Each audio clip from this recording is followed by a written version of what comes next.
انا بنعمل صينيه بطاطس.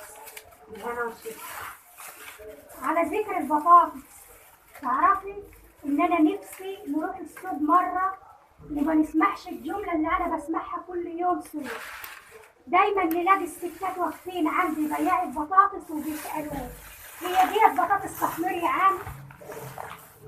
تعرفي ان البطاطس المحمره ديت اللي بتتغلي في زيوت مهدرجه بتتحول لدهون بره، بتسبب امراض القلب والشرايين وارتفاع ضغط الدم وسمنه ومقاومه انسولين وسكر من النوع الثاني.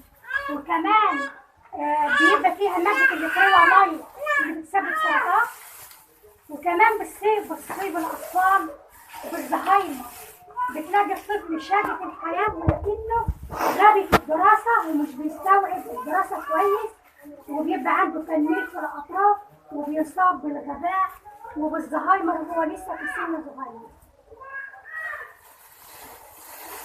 كمان البطاطس زي ما قلت لك لما بتحمريها وبتحمشيها ديت بيبقى فيها ماده الكريلاميد اللي بتسبب سرطان. وكمان لما تيجي تشتري البطاطس يا ريت تشتري البطاطس اللي ما يكونش فيها براعم ولا يكون فيها حته خضراء، لان البراعم والحته الخضراء ديت بتبقى ماده سامه اسمها ماده السولانين السامه.